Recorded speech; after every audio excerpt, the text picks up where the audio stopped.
Baik, Assalamualaikum warahmatullahi wabarakatuh. Waalaikumsalam Waalaikumsalam warahmatullahi wabarakatuh. Alhamdulillah pada hari ini kita ketemu lagi dalam pembelajaran kita di hari ini. Sebelum pelajaran dimulai, tentu kita akan cek dulu kesiapan dari siswa dan kesiapan dari ruangan kelas. Coba kita putar dulu di ruangan kelas. Alhamdulillah semuanya ruang kelas bersih, tertata dengan rapi, anak-anak juga berseragam dengan benar, serta semuanya memiliki kesiapan yang cukup. Nah, terima kasih. Kemudian yang kedua, coba kita presensi. Apakah di antara dari kalian ada yang tidak masuk pada hari ini? Ada? Alhamdulillah. Nihil, guys, semua masuk. Alhamdulillah kita syukuri dan kita catat semuanya hadir pada pembelajaran hari ini. Oke, terima kasih. Gimana kabarnya hari ini? Semua sehat, guys? Alhamdulillah. Semangat. Alhamdulillah. Semangat. Oke, terima kasih. Alhamdulillah. Pada hari ini kita akan menyampaikan sampai kepada bab yang ketiga yang berjudul tentang melestarikan lingkungan. Sebelum melanjutkan ke bab 3, kita review pertemuan yang kemarin. Yang kemarin kita telah menyampaikan tentang bab 2 itu, tentang judulnya adalah ujian dan cobaan. Kita review sebentar bahwa setiap manusia itu tentu akan diberikan oleh Allah berupa ujian atau cobaan, yang mana ujian dan cobaan dari masing-masing orang itu tentu berbeda-beda. Ini pertemuan yang kemarin ya. Apakah dari yang kemarin sudah dipahami semua, guys? Dan hari ini kita berlanjut ke pertemuan ketiga, yaitu dengan judul melestarikan lingkungan. Oke, saya persilakan dulu untuk share screen. Nah, biar nanti dapat kita pahami bersama. Ini share screen-nya kok nggak bisa, nggih? Halo, saudara admin.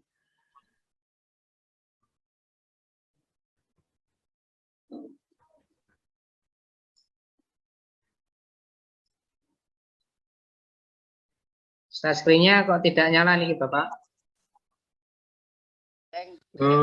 Ini belum jadi co-host, harus jadi co-host dulu. Nanti Pak buka ya.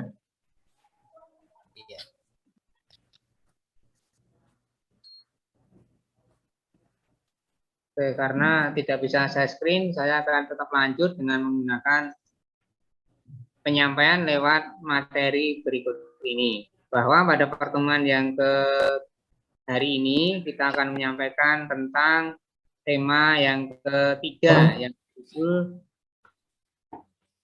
melestarikan lingkungan, atau sampai kepada bab yang ketiga, melestarikan lingkungan.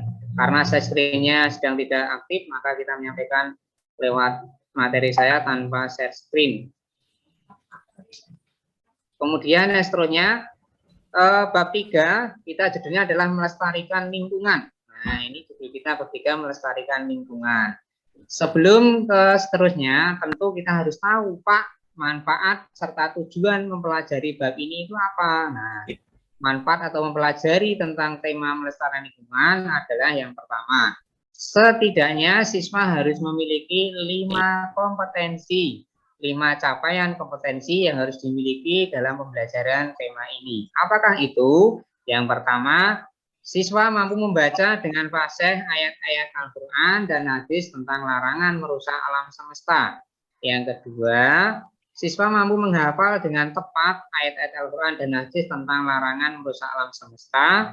Yang ketiga, siswa mampu menganalisis ayat-ayat Al-Quran dan hadis tentang larangan merusak alam semesta. Yang keempat, siswa mampu menunjukkan contoh kerusakan alam akibat perbuatan manusia. Yang kelima, siswa mampu mengidentifikasi permasalahan kerusakan alam semesta, serta mampu membuat skema bagaimana cara penanganan terhadap kerusakan alam semesta itu. Ini adalah 5 kompetensi dalam pembelajaran kita di tema ini.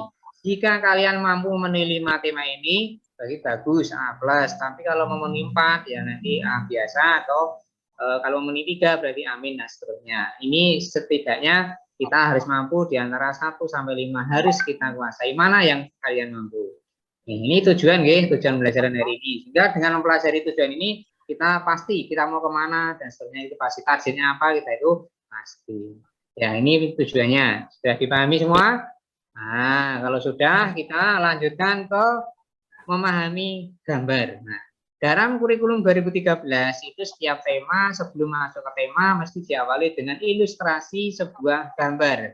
Nah, lihatlah gambar sebagai berikut. Karena dengan memahami gambar ini siswa harus memiliki kemampuan untuk berpikir ekstra tinggi, ya, memahami situasi kondisi dengan cara berawal dari gambar dulu sebelum ke materi. Ini dalam materi Quran hadis di kurikulum 12 di madrasah ini biasanya seperti itu. Pertama adalah gambar tentang hutan. Gambar tentang hutan dengan perbandingan tahun 2009 dan tahun 2019. Di tahun 2009 hutan ini nampak hijau, rindang, sejuk. Namun di tahun 2019 hutan ini nampak gersang dan nampak seperti hutan mati ya, semuanya kondisinya terlalu memprihatinkan. Ini dua gambar yang justru bertolak belakang. Berawal dari gambar itu, kemudian kita muncul sebuah pemikiran yaitu mengenai dalil tentang kerusakan alam yang terdapat dalam Quran surat An-Rum ayat 41 sampai 42. Nah, dari ayat ini, apakah di antara kalian ada yang sudah hafal tentang surat An-Rum 41 sampai 42? Nah, sudah hafal? Nah, kalau tidak silakan dibuka di paket halaman 60. Itu tentang surat Ar-Rum 41 42. Perlu kita baca bareng atau sudah kita? Nah, kalau belum kita baca bareng ya. 1 2 3 dengan basmalah terlebih dahulu. Bismillahirrahmanirrahim. Zaharul fasadu fil barri wal bahri bima kasabat bin nasi ba'dal ladzi amilu la'allahum yarji'un qul siru fil ardi fanzuru kaifa kana akibatul ladzina min qablu kana aktsaruhum musyrikin. Ini dalil tentang Pak Junardi sudah bisa menampilkan ini share screen-nya. Sudah jadi co-host? Sudah Pak Jun. Sudah nampak, Pak? Ya. Sudah nampak, ya? Ya. Kalau sudah nampak, kita mulai kita set dari awal. Ini tentang tujuan belajaran yang tadi ya, karena sudah ada share screen. Kemudian setelah tujuan belajaran kita sampai tujuan belajaran sudah nampak nggih screen-nya nggih? Nah, ini tujuan belajaran. Ya. Sudah, Pak. Ya, nggih. 1 kita ulangi karena tadi bayang-bayang yang tidak nampak ini yang sudah nampak. Siswa mampu membaca dengan fasih ayat-ayat Al-Qur'an dan hadis tentang larangan rusak alam. Yang kedua, mampu menghafal dengan tepat ayat-ayat Al-Qur'an dan hadis tentang larangan rusak alam. Yang ketiga, mampu menganalisis ayat-ayat Al-Quran dan hadis tentang larangan merusak alam semesta. Yang keempat, menunjukkan contoh kerusakan alam akibat perbuatan manusia. Dan yang kelima, mengidentifikasi permasalahan kerusakan alam. Ini standar kompetensi yang kalian capai pada bab ketiga ini. Kalau kalian mampu menguasai 5 kompetensi ini, bagus, alhamdulillah nilainya A+. Tapi kalau menguasai 4 atau 3, ya nanti A biasa dan seterusnya. Ya minimal pokoknya ada di antara 1 sampai berapa ini yang harus kalian kuasai. Pak, saya belum hafal, ya berarti menguasai 1, 3, 4, 5. Yang 2 ditempati. Nanti hafalannya sambil berjalan. Ini tujuan, nggih. Tujuan pelajaran. Kemudian yang seterusnya, ilustrasi gambar. Nah, tadi saya menerangkan tentang ilustrasi gambar, yaitu antara tahun 2009 sama 2019. Pak, kok ada gambar terlebih dahulu Pak sebelum materi? Iya, karena dalam kurikulum 2013 itu dimulai dari pemahaman gambar, kemudian baru menginjak materi dengan harapan ada istilahnya siswa mampu diarahkan untuk berpikir ekstra tinggi, berpikir dulu sebelum ke dalil atau ke materi. Ya, inilah gambar yang kita sampaikan tadi. Tahun 2009 itu nampak hijau, rindang, sejuk. Tahun 2019 itu nampak. Nah, kenapa? Tentu ada ulah manusia di sana. Ya mungkin ini rusak dengan sendirinya. Nah, kenapa seperti kok bisa rusak? Nah, kita lihat dalil sebagai berikut. Tadi kita sudah baca bareng tentang larangan atau tentang kerusakan alam itu terdapat dalam salah satunya Ar-Rum 4142. Kalau yang sudah hafal, alhamdulillah. Kalau yang belum, ya cukup dimengerti dulu nama surat dan ayatnya. Nanti menghafalnya sambil berjalan. jalan, di rumah kan punya Quran, punya buku dan sebagainya, bisa dicek diulang-ulang, insya Allah akan semakin bisa hafal. Ini kita baca bareng tadi sampai sini ya.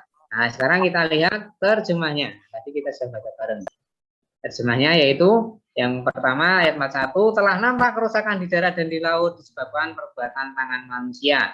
Melalui hal itu Allah membuat mereka merasakan sebagian dari akibat perbuatan mereka akan mereka kembali ke jalan yang benar. Allah telah menyampaikan bahwa dari gambar yang awal tadi ternyata kerusakan alam itu disebabkan oleh tangan manusia, baik dengan sengaja ataupun dengan cara yang lain seperti penebangan hutan yang di dalam gambar tadi.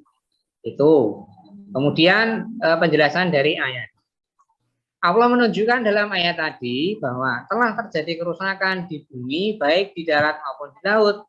Nah, kejadian-kejadian itu, kejadian alam itu dapat membuat ketidakseimbangan alam seperti terjadi perubahan musim, terjadi cuaca ekstrim, kemarau yang berkepanjangan, dan itu tentu akan menyengsarakan dari manusia itu sendiri. Adanya pemanasan global dan seterusnya itu karena ulah dari manusia yang berakibat pada manusia juga. Yang kedua, Allah juga menjelaskan kepada manusia bahwa kerusakan yang terjadi di muka bumi adalah karena perilaku manusia sendiri. Baik itu perilaku akibat maksiat yang dilakukan atau akibat kesalahan dalam pengelolaan alam atau bumi. Jadi salah dalam mengelola, kemudian juga secara moral juga bermaksiat, dua hal ini bisa kembali mendatangkan musibah atau kerusakan alam. Namun demikian Allah memberikan kemungkinan manusia untuk sadar dan kembali pada jalan Allah setelah merasakan sebagian dari akibat perilaku mereka. Setelah adanya dia merusak lingkungan, terjadi banjir dan longsor, nah akibatnya dia sendiri yang akan merasakan agar dia itu sadar, oh iya perbuatan saya ini adalah salah. Sehingga Allah juga memerintahkan manusia untuk merenungkan kejadian-kejadian yang dilakukan itu dan agar tidak terulang kembali dan sebagai pelajaran. Harusnya seperti itu.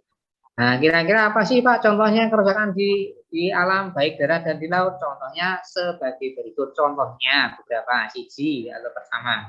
Adanya pembakaran hutan. Nah, dibakar hutan itu karena mau ditebangi, hutannya cukup rimbun, nah, akhirnya dibakar. Kemudian ditebangi, ini gambar kedua. Kemudian yang ketiga juga ditebangi. Apa dampaknya dari penebangan dan juga pembakaran hutan? Tentu yang pertama adalah banjir. Kenapa banjir? Karena tidak ada air yang teresap.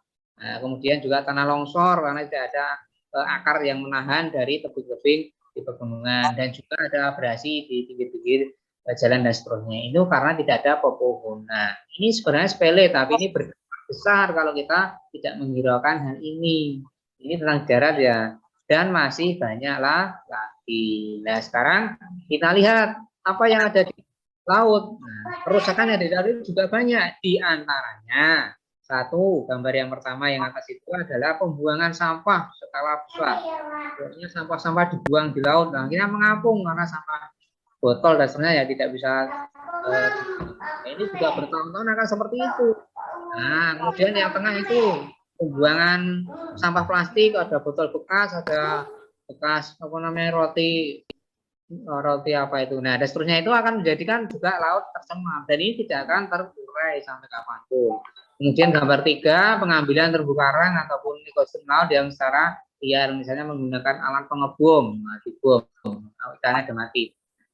Nah, yang bawah adalah pembuangan limbah di laut seperti adanya limbah cair ataupun limbah-limbah yang lain. Ini tentu berbahaya dan merusak alam. Siapakah yang melakukan? Tentu manusia. Manusia siapa? Manusia orang-orang munafik. Sepertinya sederhana ya, kita membuang sampah di laut, di darat, tapi itu sebenarnya oleh Allah dianggap sebagai suatu pelanggaran seorang munafik. Waktunya tinggal 3 menit lagi Bapak untuk pertanyaan dan closing mungkin. Terkait dari materi yang kita sampaikan tadi, itulah tentang kerusakan alam di darat dan di laut seperti itu. Dari yang kita sampaikan tadi, siapa yang mau bertanya? Coba, atau saya tanya dulu. Coba sebutkan salah satu contoh kerusakan di darat. Coba, Mas Nasih, coba sebutkan salah satu contoh kerusakan di darat. Halo Mas Nasih. Nasih. Turu Mas Nasih malah. Oh iya Pak. Contoh kerusakan di darat yaitu kerusakan hutan, Pak. Ya, terima kasih. Kerusakan hutan, Pak. Terima kasih Mas Nasih, benar sekali. Contoh kerusakan di darat adalah tentang kerusakan pembakaran hutan. Satu lagi sekarang yang di laut, coba Mbak Lulu. Nah, coba sebutkan salah satu contoh kerusakan di laut. Ya, coba Mbak Lulu ini. Salah satu contoh kerusakan di laut yaitu membuang sampah sembarangan, Pak. Ya, terima kasih. Bagus sekali ini jawaban Mbak Lu ini. Siswa saya yang sangat cerdas sekali, guys. Semuanya selalu aktif di kelas. Satu lagi, dalil adanya kerusakan alam itu terdapat dalam Quran surat apa ya, Pak Mas Nanang. Mas Nanang ini siswa yang selalu rajin berangkat pagi terus. Aduh, lupa Pak Guru. Oh, lupa, nggak apa-apa. Sekarang Mbak Bidayah, ya coba Mbak Bidayah. Quran Arum ayat berapa ya tadi? Nah, betul, Arum 4142. Ya, terima kasih kepada Ananda Nasih, Ananda Lulu, dan Ananda Bidayah yang telah menjawab dengan benar, dan itulah yang menjadi salah satu contohnya. Nah, sekarang kita review dari yang kita sampaikan. Sudah paham semua, nggih? Sudah? Pak Guru. Alhamdulillah, kalau sudah. Pelajaran kita akhiri, dan sebelum kita akhiri kalian jawab dengan juga, dan kita sampaikan untuk pertemuan yang akan datang adalah tentang sifat dan karakter orang munafik yang suka merusak lingkungan. Nah, sekali lagi kita ulangi, untuk pertemuan yang akan datang adalah kita membahas tentang sifat dan karakter orang munafik, tentang orang yang suka merusak lingkungan. Nah, inilah yang kita sampaikan pada hari ini. Kita sampai ke penutup. Dan sebelum kita tutup, terima kasih atas pembelajaran hari ini. Semoga bermanfaat untuk kita semuanya. Kita akhiri. Assalamualaikum warahmatullahi wabarakatuh. Waalaikumsalam warahmatullahi wabarakatuh.